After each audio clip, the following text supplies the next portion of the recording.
আজকে বাজারে গিয়েছিলাম। তো বাজারে যেয়ে এই যে মানে এত ভিড় আজকে বাজারে বলা চলবে না। তো আমরাও গেলাম দরকারি একটু। দরকারি এক কাজে গেলে সব কাজ করে আসা হয়। তো এই যে হাঁস কিনতে আসলাম। তো হাঁস তেমন একটা ভালো নেই। হাঁসগুলোন শুটকা, শুটকা একবারে। আর রাজহাঁসগুলোন খুব ছোট একবারে। মানে বেশি দিন বয়স না এগুলোন। তো আজকে মানে নওগাঁর বাজার খুব মাংস সবাই কিনছে। তো বাজারে এই যে সেমাই, সয়াবিন তেল, পেঁয়াজ কেনার কথা মনে ছিল না। বাজার থেকে আসার পর আবার এই যে এগলুন বাজার নিয়ে আসলাম। সেমাই, বোম্বে সেমাই, সয়াবিন তেল আর পেঁয়াজ নিয়ে আসলাম। তারপরে এই যে বুটের হালুয়া, বুটটা পিষে রেখেছিল আমার মেয়ে। তো এই যে বুটের হালুয়া করলাম। ওর মধ্যে আবার এই যে গুঁড়া দুধ একটু দিলাম। তো এটা দিয়ে যে হালুয়াটা তৈরি করছি।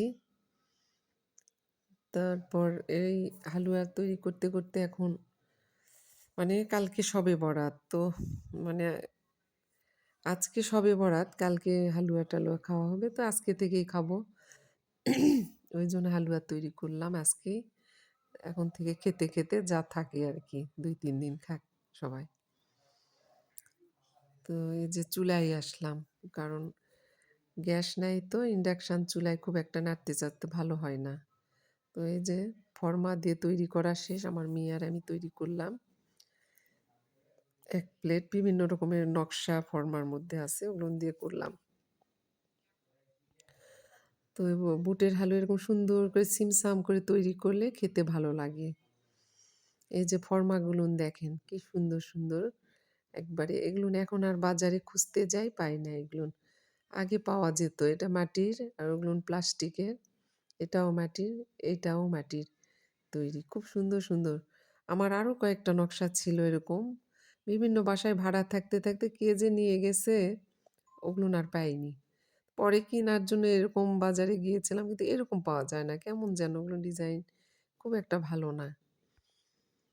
তো এই যে অনেকে আমার যেটা করা দেখে সেটা করা দেখেই মানে যে রান্নায় দেখে সেটা দেখে তাদের জ্বলে, হিংসা হয়, তাদের খেতে ইচ্ছা করে। তো যাই হোক এই যে মিষ্টি আলু পরে আবার সিদ্ধ করলাম। ওর আব্বু নিয়ে আসলো। মিষ্টি আলু খেতে বেশ ভালো লাগে। পানি ছাড়াই সিদ্ধ করলাম। আল্লাহ হাফেজ।